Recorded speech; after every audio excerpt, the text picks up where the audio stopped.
이번 시간에는 머신러닝의 분류를 살펴보고 우리가 지도학습을 다시 한번 좀 되새겨보면서 지도학습의 프로세스를 예시를 통해서 살펴보도록 하겠습니다.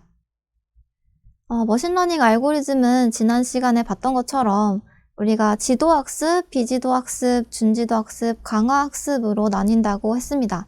네, 오늘 이제 말씀드리고자 하는 것은 이 중에서 이제 가장 좀 단순한 예시를 좀 보여드리기 위해서 지도학습의 회귀 문제를 가지고 지도학습에서 머신러닝 학습 과정이 어떻게 일어나는지를 좀 설명을 드리려고 합니다. 지도학습은 말씀드린 것처럼 입력값과 입력값에 대한 출력값이 같이 주어지는 경우를 의미를 하는데요. 여기에서 이제 입력과 출력 정보를 이용해서 입력과 출력 사이에 우리가 숨겨져 있는 규칙을 학습을 하게 됩니다. 그래서 새로운 입력값이 들어왔을 때도 우리가 출력값을 모를 때 학습된 규칙에 의해서 출력값을 추정하는 것이 가능하죠. 이 지도학습에서 분류와 회귀 두 가지가 있다라고 말씀을 드렸는데, 분류 같은 경우는 지난 시간에 이제 출력이 유한하고 이산적인 값인 경우라고 설명을 드렸는데, 이제 조금 더 간단하게 말씀을 드리면 출력이 범주형인 경우, 즉 어떤 카테고리나 클래스인 경우를 의미를 합니다. 그래서 어떤 클래스인지 어떤 카테고리에 속하는지를 나누고 싶은 문제가 있다면 그것을 이제 분류 문제라고 이야기를 하게 되고요. 그다음에 회귀 문제 같은 경우는 출력이 연속적인 값인 경우다. 여기서 조금 더 간단하게 이야기를 하면 출력이 실수인 경우를 얘기할 수 있겠습니다. 그래서 우리가 뒤에서 보실 예제가 이제 회귀 예제이기 때문에 조금 더 자세한 내용을 살펴볼 수 있을 거라고 생각이 됩니다. 분류의 예시로는 제가 보여드렸던 이제 아이리스 데이터셋이 있었죠. 그래서 붓꽃의 종류 3가지 중에 하나를 분류하는 것이 이제 분류에서 아이리스 데이터셋으로 하고자 하는 것이었는데, 여기서 이제 말씀드린 것처럼 이 아래에 있는 데이터는 총 12개의 샘플로 구성이 되어 있고, 즉 이 행이 총 12개고 이 데이터를 보면은 이 컬럼, 즉 열이 5개로 이루어져 있는데 그 중에 앞에 있는 4개의 컬럼은 입력 값이죠. 그래서 꽃받침의 길이, 너비, 꽃잎의 길이, 너비를 의미하는 이 숫자들이었는데, 이것들을 우리가 특징이라고 한다, 즉 피처라고 한다라고 이야기를 했습니다. 그리고 조금 더 이거를 이제 묶어서 표현을 하면 하나의 샘플에 대해서 지금 이렇게 4개의 값이 있잖아요. 그래서 요거를 이제 벡터로 표현할 수가 있죠. 그래서 이렇게 입력 밑에 지금 써져 있는 것처럼 이 4개의 특징을 하나의 벡터로 묶어서 이 x1, x2, x3, x4 이렇게 이제 표현을 하자면 요거 하나를 이제 우리가 피처 벡터, 즉 특징 벡터다라고 이야기를 할 수도 있겠습니다. 그래서 이 특징 또는 특징 벡터라는 말은 앞으로 이제 계속 자주 나올 용어이기 때문에 제가 다시 한번 강조를 해서 설명을 드리는 겁니다. 그래서 이렇게 이제 데이터에서 우리가 입력값으로 가지고 있는 이 특징이 4개가 있었고, 그다음에 마지막 컬럼에 있는 것이 이제 붓꽃의 종류가 뭔지 셋 중에 하나인데 그 정답을 나타내는 그 컬럼이 하나 있는 것을 볼 수가 있었죠. 그래서 이런 식으로 구성되어 있는 데이터고, 말씀드린 것처럼 이 세토사, 벌시컬러, 벌지니카 이런 분류는 어떤 실수 같은 연속적인 값이 아니라 딱 3개로 나뉘어져 있는 어떤 범주형의 데이터죠. 어떤 3개의 클래스 1이 세토사, 클래스 2가 벌시컬러, 클래스 3가 벌지니카라고 한다면 총 3개의 클래스로 나눠질 수 있는 그런 데이터일 때 우리가 이제 분류 문제라고 이야기를 한다라고 했었고요.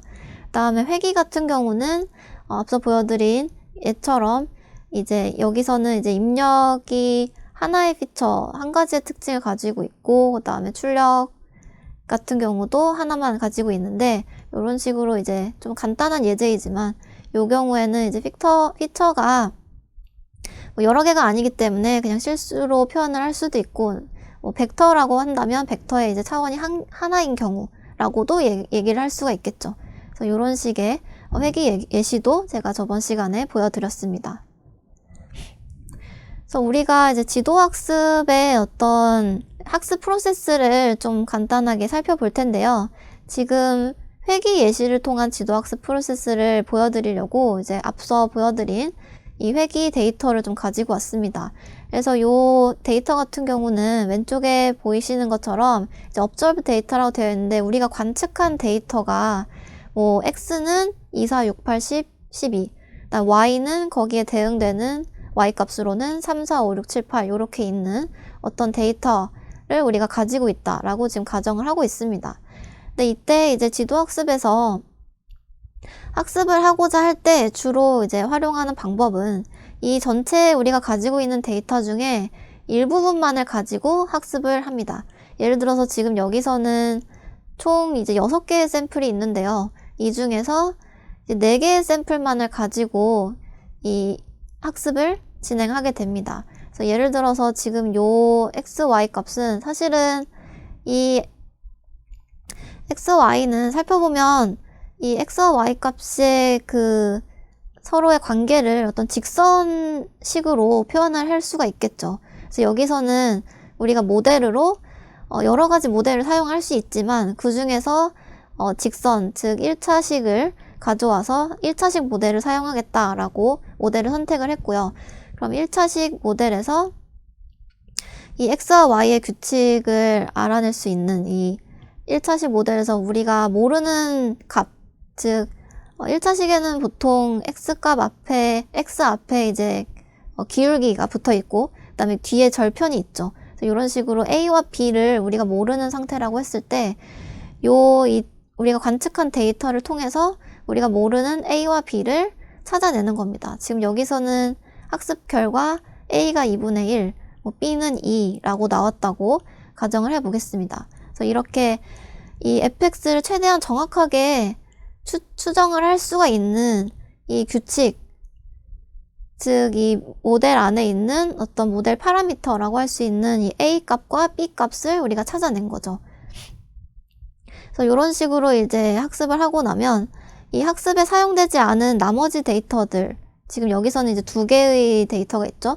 2개의 샘플이 있는데 이 중에서 이 x, y 값을 다 사용하지 않고 이제 정답을 모르는 상태라고 가정하고 10과 12라는 값만 여기 사용을 해서 우리가 추정해낸 이 규칙이 얼마나 정확한지를 여기서 이 x 10하고 12라는 값을 통해서 확인을 하게 됩니다.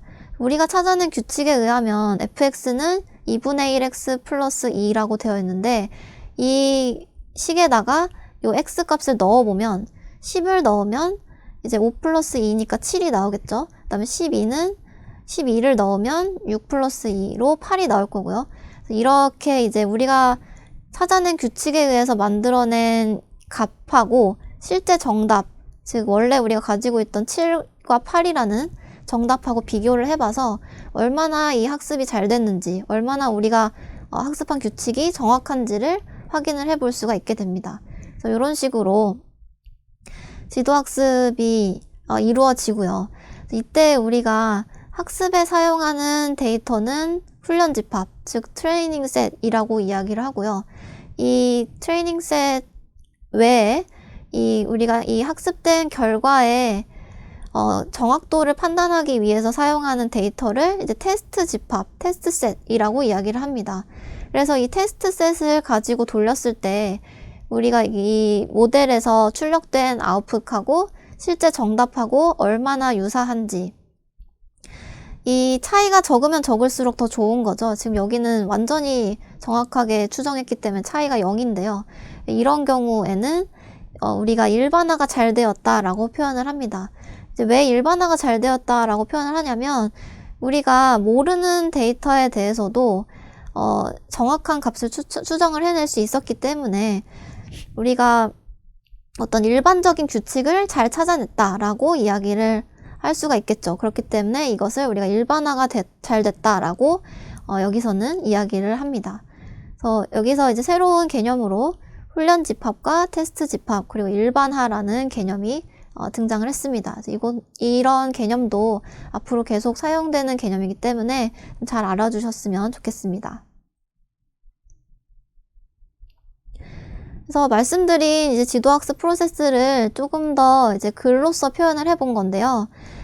지금 여기서 앞에 보시는 예시에서는 굉장히 간단한 데이터였기 때문에 모델도 간단하게 선택을 했죠. 그래서 직선 모델, 단순한 1차 다항식 모델을 선택을 했고요. 그래서 우리가 y라는 값을 출력하기 위해서는 아마 이런 직선 모델을 통과해서 x 값이 주어지면 w랑 곱해서 b랑 더한 다음에 이제 y가 나올 것이다 라고 일단 가정을 하고 시작을 한 거죠. 그래서 이런 직선 모델에서는 우리가 모르는 파라미터, 즉 매개 변수는 w와 b가 있죠. 그래서 이 w와 b를 정확하게 알아내는 것이 이 지도학습 이 회기에서의 지금 목적이게 되겠고요.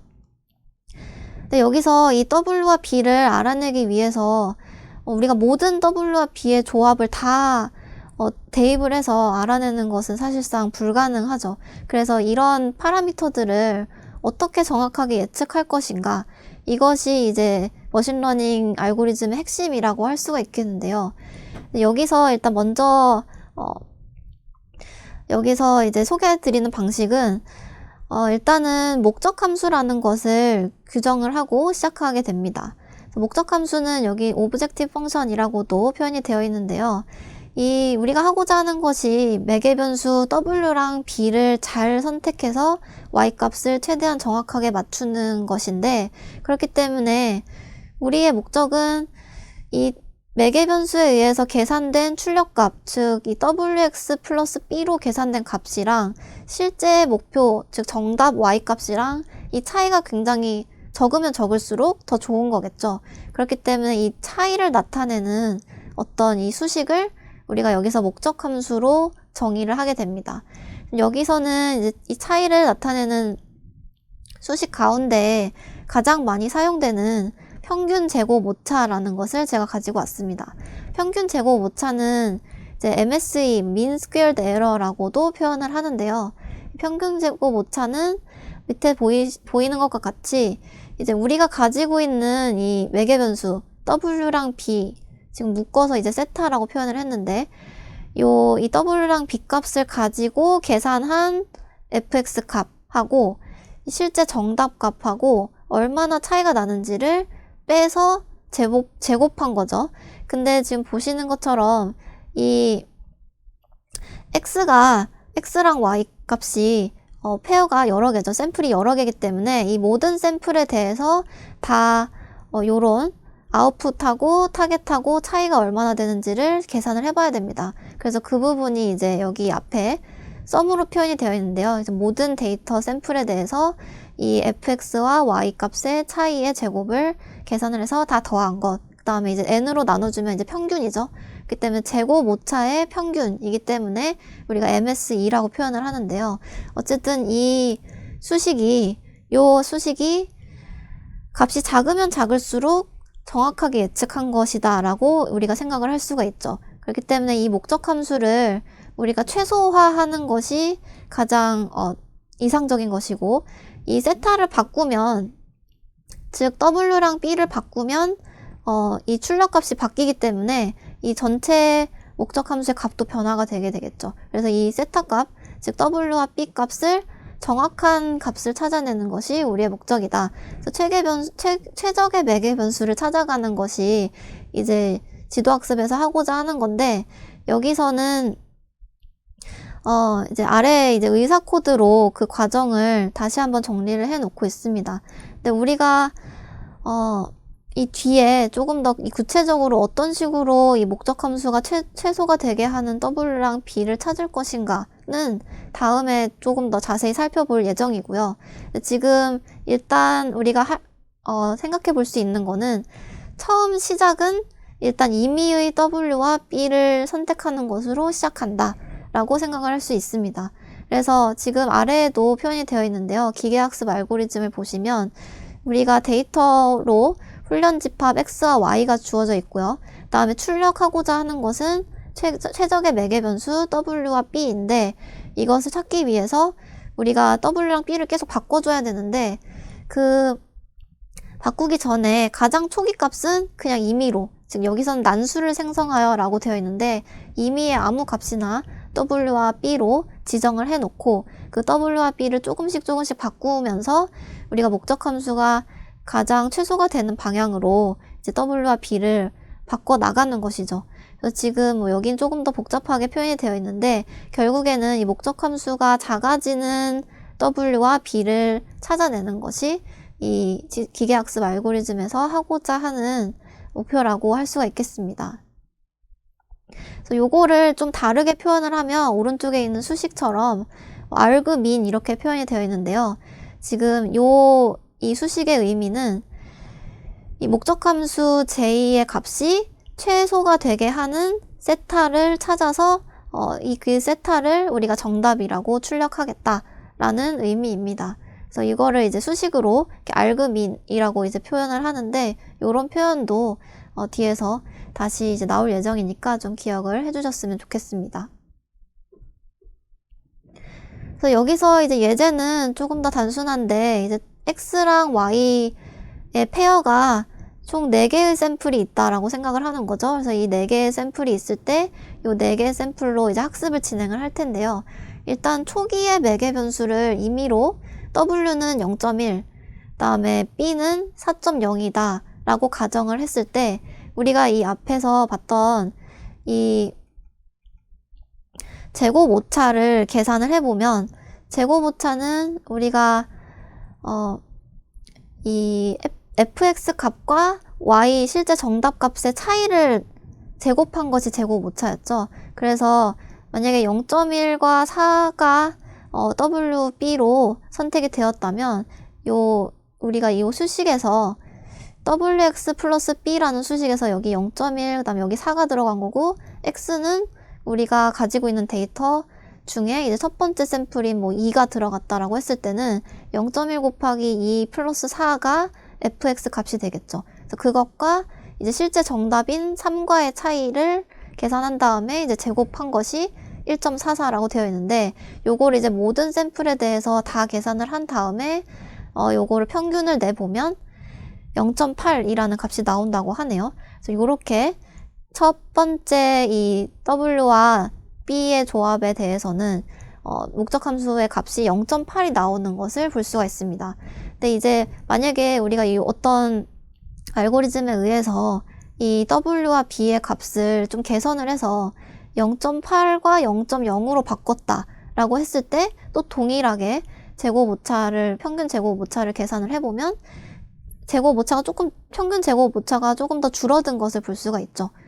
그리고 또 이것을 또 한 번 더 개선을 해서 W와 B가 0.5와 2라고 했을 때는 이때는 완전히 정확한 값이 예측이 되어서 이 평균 제곱 오차가 0이 나온다고 합니다. 이제 그것을 그림으로 표현한 것이 밑에 보시는 3개의 그림인데요. 우리가 처음에 기울기를 0.1, 그 다음에 그 절편을 4로 했을 때 실제 가지고 있는 데이터와는 좀 다른 직선이죠. 그렇죠? 그렇기 때문에 이런 경우는 이 직선과 이 점과의 이 차이, 오차가 꽤 높게 계산이 될 겁니다. 그래서 평균 제곱 오차가 0.8 정도 나왔었고 이게 조금 우리가 기울기랑 절편을 바꿔서 이런 직선을 학습해냈다라고 했을 때는 이 오차를 계산했을 때 아까 0.7이 나오는 걸 확인했고요. 그 다음에 이제 오른쪽에 보시는 것처럼 완전히 정확한 직선을 우리가 찾아냈다라고 하면 이때의 오차는 0이기 때문에 이 목적 함수의 값이 0이 나오는 것을 볼 수가 있죠. 그래서 이런 식으로 목적 함수가 오차의 값이 큰 쪽에서 작은 쪽으로 점점 이 매개 변수를 찾아갈 수 있도록 우리가 학습을 해 나가는 것이 이제 지도학습에서 하고자 하는 어떤 이런 프로세스라고 할 수 있겠습니다. 그래서 여기서는 이제 완전히 정답을 맞추는 W와 B를 찾았기 때문에 최종적인 매개 변수로는 0.5와 2가 선택이 됐죠. 그래서 결과적으로는 이제 최적의 매개 변수를 학습한 다음에 출력을 하게 됩니다. 그래서 이렇게 우리가 회귀의 예제를 통해서 지도학습 프로세스를 한번 살펴봤는데요. 이렇게 대략적으로 진행이 된다는 거를 알고 계시고요.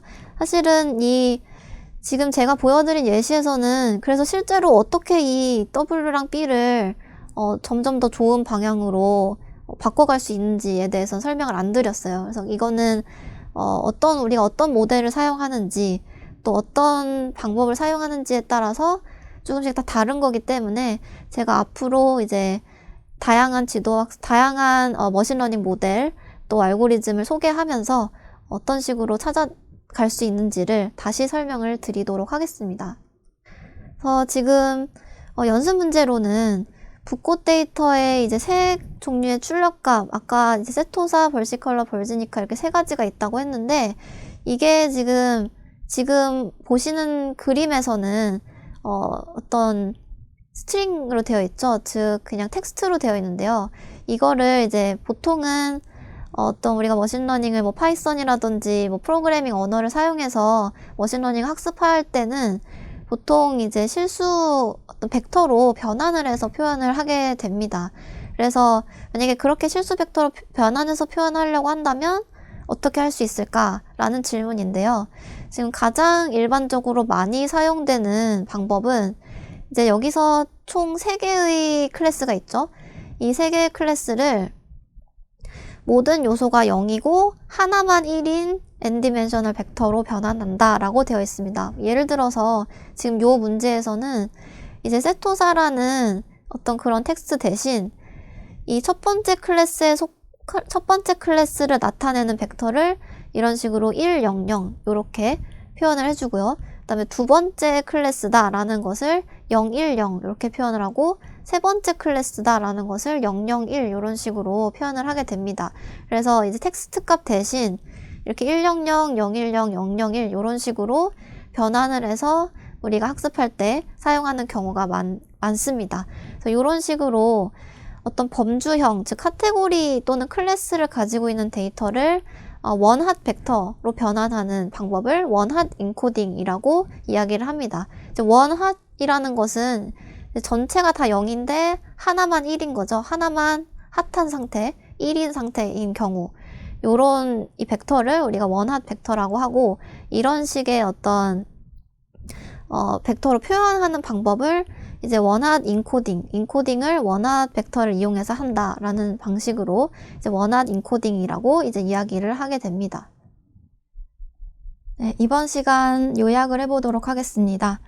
먼저 지도학습 가운데 분류는 출력이 범주형인 경우, 즉 카테고리나 클래스로 표현되는 경우를 의미를 하고요. 그리고 회귀는 출력이 실수인 경우 우리가 지도학습이다 라고 생각을 할 수가 있습니다. 그리고 이제 지도학습 같은 경우는 일반적으로 모델과 목적 함수를 먼저 선정을 하고 그 학습을 통해서 데이터로부터 모델에서 최적의 모델 파라미터 또는 매개 변수를 찾는 과정을 거치는 식으로 진행이 되게 됩니다. 그래서 전체 데이터의 일부를 훈련 집합과 테스트 집합으로 나누고 훈련 집합은 모델을 학습하는 데 사용하고 테스트 집합은 학습된 모델의 성능을 검증하는 데 사용하게 됩니다. 학습에 사용하지 않은 테스트 집합에 대한 예측값을 통해서 정답과 비교해봐서 얼마나 일치하는지에 따라서 모델이 일반화를 얼마나 잘했는지 일반화 능력을 알 수가 있습니다. 네, 오늘 수업은 여기까지 하도록 하겠습니다. 감사합니다.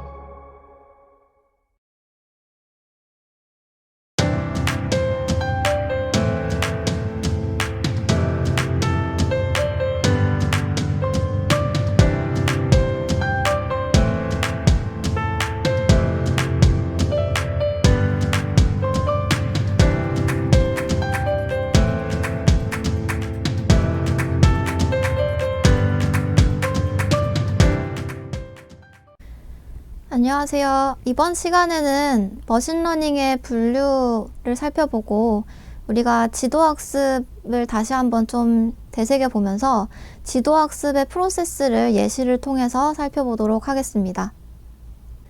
머신러닝 알고리즘은 지난 시간에 봤던 것처럼 우리가 지도학습, 비지도학습, 준지도학습, 강화학습으로 나뉜다고 했습니다. 네, 오늘 이제 말씀드리고자 하는 것은 이 중에서 이제 가장 좀 단순한 예시를 좀 보여드리기 위해서 지도학습의 회귀 문제를 가지고 지도학습에서 머신러닝 학습 과정이 어떻게 일어나는지를 좀 설명을 드리려고 합니다. 지도학습은 말씀드린 것처럼 입력값과 입력값에 대한 출력값이 같이 주어지는 경우를 의미를 하는데요. 여기에서 이제 입력과 출력 정보를 이용해서 입력과 출력 사이에 우리가 숨겨져 있는 규칙을 학습을 하게 됩니다. 그래서 새로운 입력값이 들어왔을 때도 우리가 출력값을 모를 때 학습된 규칙에 의해서 출력값을 추정하는 것이 가능하죠. 이 지도학습에서 분류와 회귀 두 가지가 있다라고 말씀을 드렸는데, 분류 같은 경우는 지난 시간에 이제 출력이 유한하고 이산적인 값인 경우라고 설명을 드렸는데, 이제 조금 더 간단하게 말씀을 드리면 출력이 범주형인 경우, 즉 어떤 카테고리나 클래스인 경우를 의미를 합니다. 그래서 어떤 클래스인지 어떤 카테고리에 속하는지를 나누고 싶은 문제가 있다면 그것을 이제 분류 문제라고 이야기를 하게 되고요. 그다음에 회귀 문제 같은 경우는 출력이 연속적인 값인 경우다. 여기서 조금 더 간단하게 이야기를 하면 출력이 실수인 경우를 얘기할 수 있겠습니다. 그래서 우리가 뒤에서 보실 예제가 이제 회귀 예제이기 때문에 조금 더 자세한 내용을 살펴볼 수 있을 거라고 생각이 됩니다.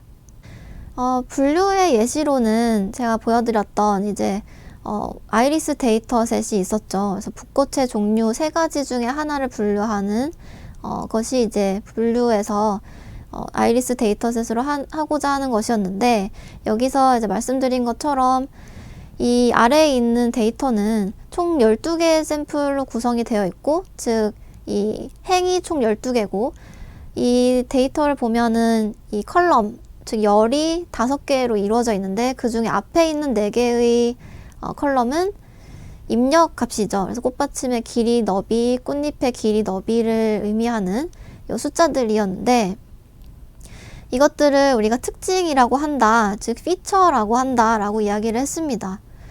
그리고 조금 더 이거를 이제 묶어서 표현을 하면 하나의 샘플에 대해서 지금 이렇게 4개의 값이 있잖아요. 그래서 요거를 이제 벡터로 표현할 수가 있죠. 그래서 이렇게 입력 밑에 지금 써져 있는 것처럼 이 4개의 특징을 하나의 벡터로 묶어서 이 x1, x2, x3, x4 이렇게 이제 표현을 하자면 요거 하나를 이제 우리가 피처 벡터, 즉 특징 벡터다 라고 이야기를 할 수도 있겠습니다.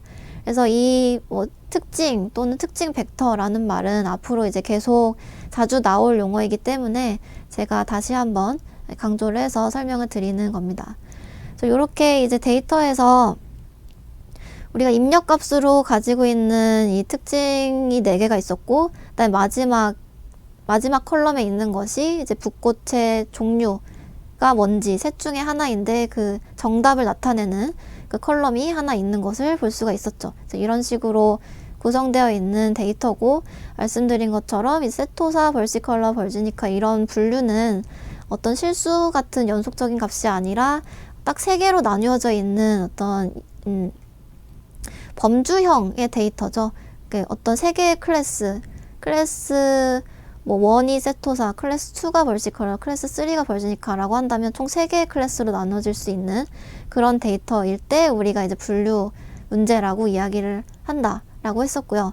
그다음에 회귀 같은 경우는 앞서 보여드린 예처럼 이제 여기서는 이제 입력이 하나의 피처, 한 가지의 특징을 가지고 있고, 그 다음에 출력 같은 경우도 하나만 가지고 있는데, 이런 식으로 이제 좀 간단한 예제이지만 이 경우에는 이제 피처가 여러 개가 아니기 때문에 그냥 실수로 표현을 할 수도 있고, 벡터라고 한다면 벡터의 이제 차원이 하나인 경우라고도 얘기를 할 수가 있겠죠.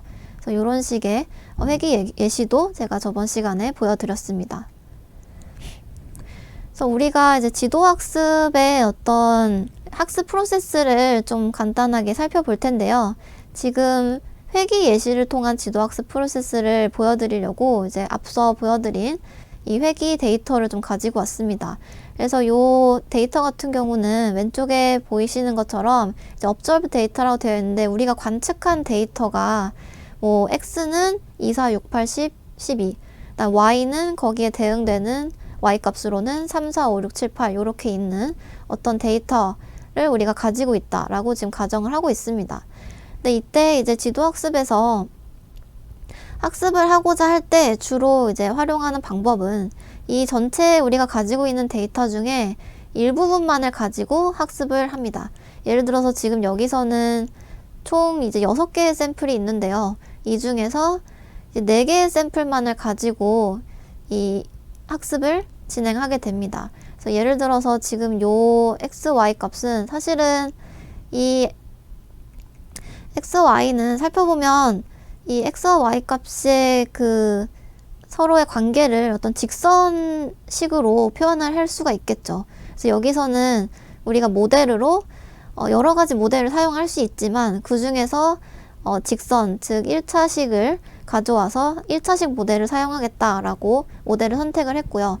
그럼 1차식 모델에서 이 x와 y의 규칙을 알아낼 수 있는 이 1차식 모델에서 우리가 모르는 값, 즉 1차식에는 보통 x 앞에 이제 기울기가 붙어 있고, 그 다음에 뒤에 절편이 있죠. 그래서 이런 식으로 a와 b를 우리가 모르는 상태라고 했을 때 우리가 관측한 데이터를 통해서 우리가 모르는 a와 b를 찾아내는 겁니다. 지금 여기서는 학습 결과 a가 2분의 1, b는 2라고 나왔다고 가정을 해보겠습니다. 그래서 이렇게 이 fx를 최대한 정확하게 추정을 할 수가 있는 이 규칙, 즉 이 모델 안에 있는 어떤 모델 파라미터라고 할 수 있는 이 a 값과 b 값을 우리가 찾아낸 거죠.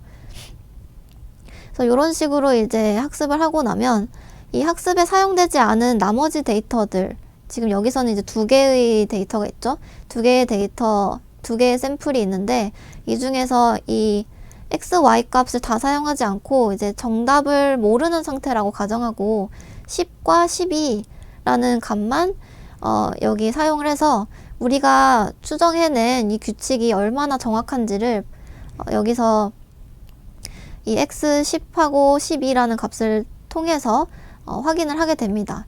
우리가 찾아낸 규칙에 의하면 fx는 2분의 1x 플러스 2라고 되어 있는데, 이 식에다가 요 x 값을 넣어보면 10을 넣으면 이제 5 플러스 2니까 7이 나오겠죠. 그 다음에 12를 넣으면 6 플러스 2로 8이 나올 거고요. 그래서 이렇게 이제 우리가 찾아낸 규칙에 의해서 만들어낸 값하고 실제 정답, 즉 원래 우리가 가지고 있던 7과 8이라는 정답하고 비교를 해봐서 얼마나 이 학습이 잘 됐는지, 얼마나 우리가 학습한 규칙이 정확한지를 확인을 해볼 수가 있게 됩니다. 그래서 이런 식으로 지도학습이 이루어지고요. 이때 우리가 학습에 사용하는 데이터는 훈련 집합, 즉 트레이닝 셋이라고 이야기를 하고요.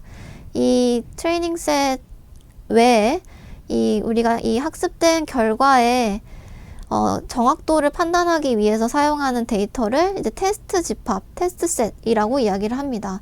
그래서 이 테스트 셋을 가지고 돌렸을 때 우리가 이 모델에서 출력된 아웃풋하고 실제 정답하고 얼마나 유사한지, 이 차이가 적으면 적을수록 더 좋은 거죠. 지금 여기는 완전히 정확하게 추정했기 때문에 차이가 0인데요.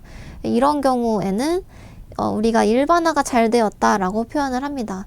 이제 왜 일반화가 잘 되었다라고 표현을 하냐면, 우리가 모르는 데이터에 대해서도 정확한 값을 추정을 해낼 수 있었기 때문에 우리가 어떤 일반적인 규칙을 잘 찾아냈다라고 이야기를 할 수가 있겠죠. 그렇기 때문에 이것을 우리가 일반화가 잘 됐다라고 여기서는 이야기를 합니다.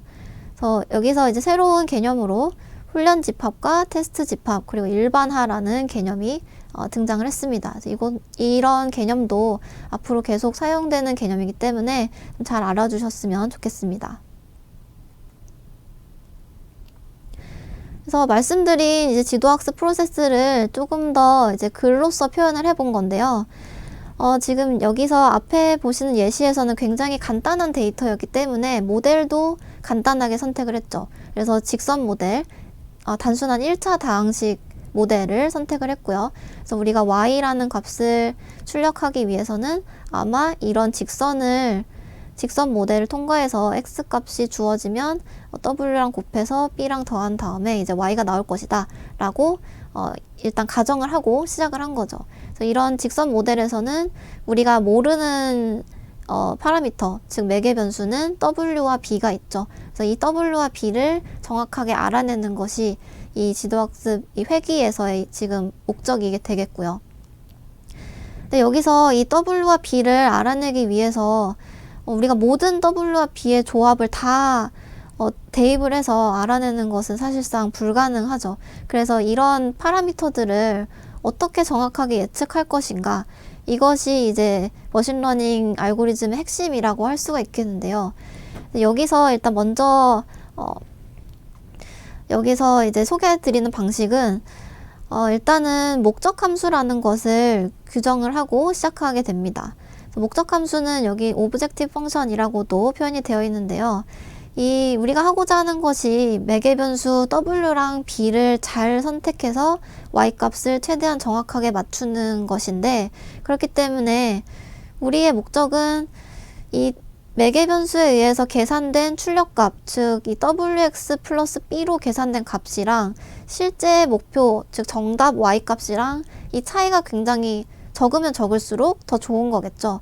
그렇기 때문에 이 차이를 나타내는 어떤 이 수식을 우리가 여기서 목적 함수로 정의를 하게 됩니다. 여기서는 이제 이 차이를 나타내는 수식 가운데 가장 많이 사용되는 평균 제곱 오차라는 것을 제가 가지고 왔습니다. 평균 제곱 오차는 이제 MSE, Mean Squared Error라고도 표현을 하는데요.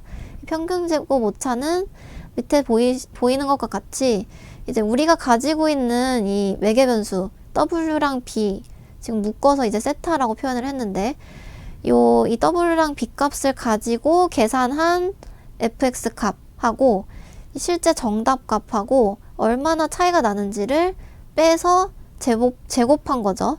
근데 지금 보시는 것처럼 이 x랑 y 값이 페어가 여러 개죠. 샘플이 여러 개이기 때문에 이 모든 샘플에 대해서 다 요런 아웃풋하고 타겟하고 차이가 얼마나 되는지를 계산을 해봐야 됩니다. 그래서 그 부분이 이제 여기 앞에 썸으로 표현이 되어 있는데요. 이제 모든 데이터 샘플에 대해서 이 fx와 y 값의 차이의 제곱을 계산을 해서 다 더한 것. 그 다음에 이제 n으로 나눠주면 이제 평균이죠. 그렇기 때문에 제곱 오차의 평균이기 때문에 우리가 MSE라고 표현을 하는데요. 어쨌든 이 수식이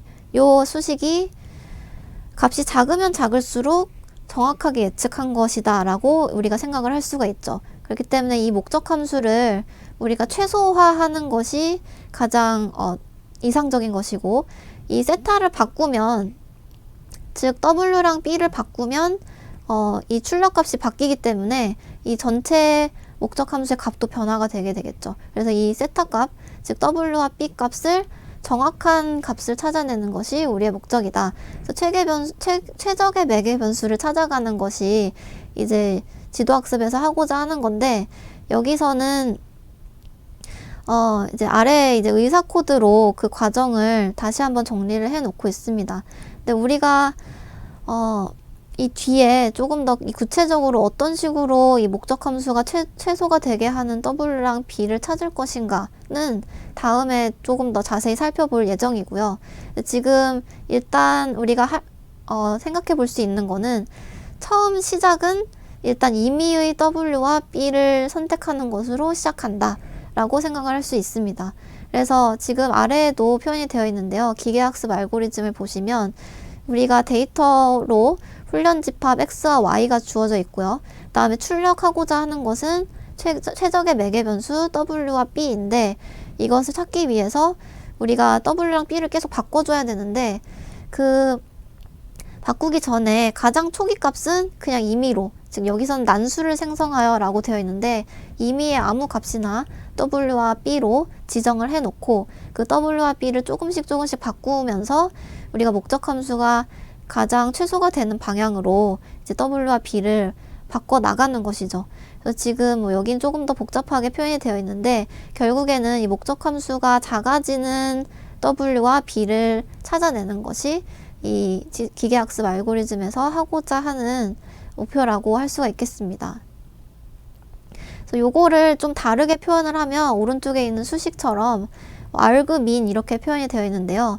지금 이 수식의 의미는 이 목적함수 j의 값이 최소가 되게 하는 세타를 찾아서 그 세타를 우리가 정답이라고 출력하겠다라는 의미입니다. 그래서 이거를 이제 수식으로 argmin이라고 이제 표현을 하는데 이런 표현도 뒤에서 다시 이제 나올 예정이니까 좀 기억을 해주셨으면 좋겠습니다.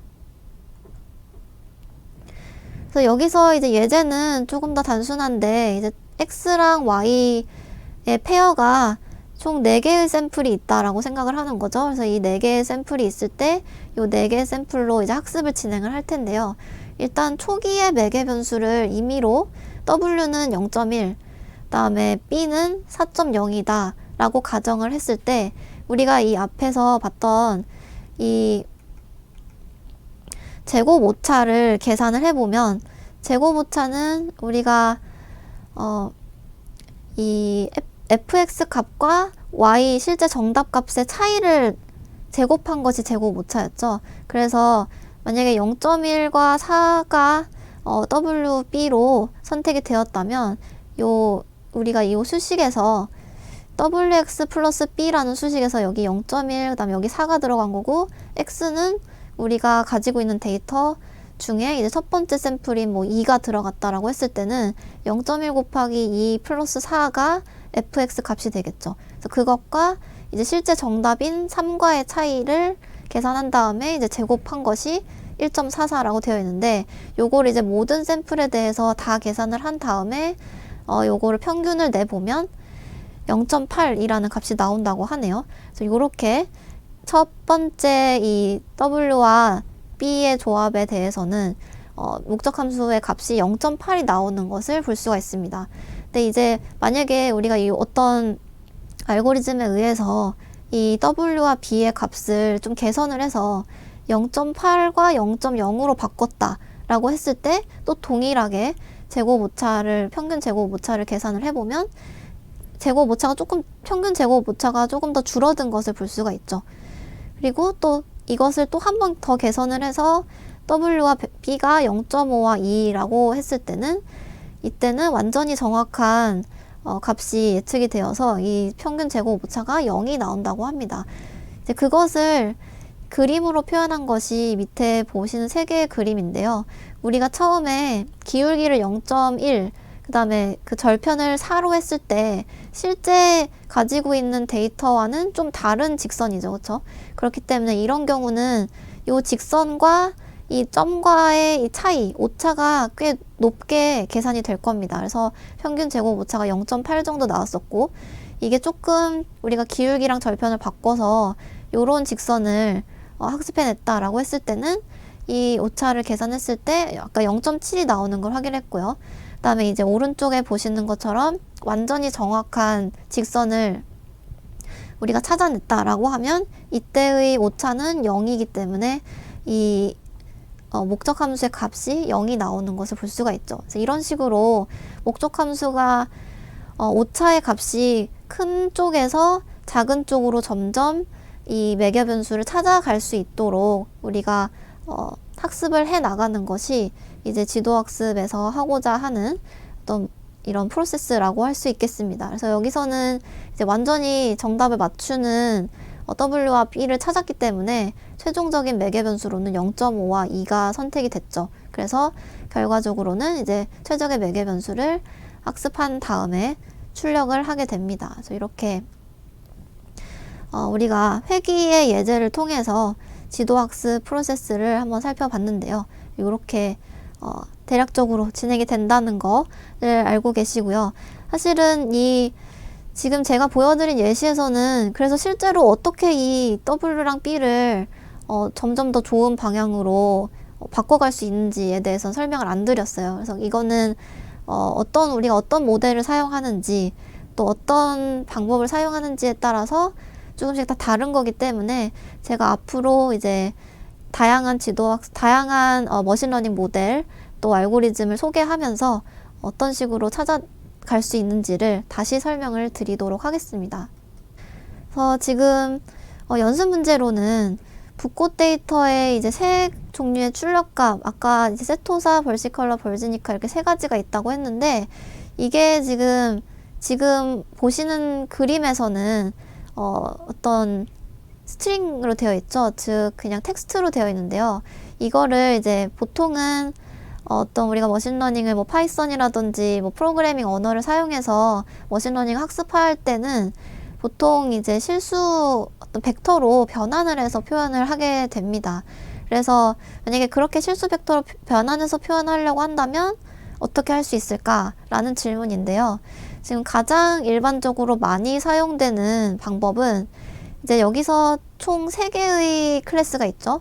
이 3개의 클래스를 모든 요소가 0이고 하나만 1인 n디멘셔널 벡터로 변환한다 라고 되어 있습니다. 예를 들어서 지금 요 문제에서는 이제 세토사라는 어떤 그런 텍스트 대신 이 첫 번째 클래스를 나타내는 벡터를 이런 식으로 1, 0, 0 이렇게 표현을 해주고요. 그 다음에 두 번째 클래스다 라는 것을 0, 1, 0 이렇게 표현을 하고 세 번째 클래스다 라는 것을 0, 0, 1 이런 식으로 표현을 하게 됩니다. 그래서 이제 텍스트 값 대신 이렇게 100, 010, 001 이런 식으로 변환을 해서 우리가 학습할 때 사용하는 경우가 많습니다.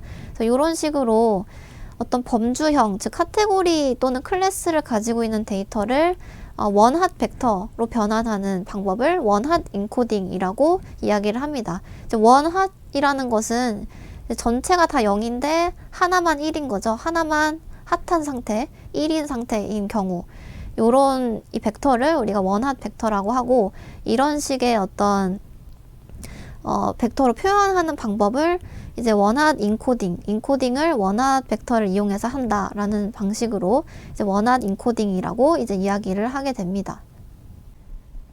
네, 이번 시간 요약을 해보도록 하겠습니다.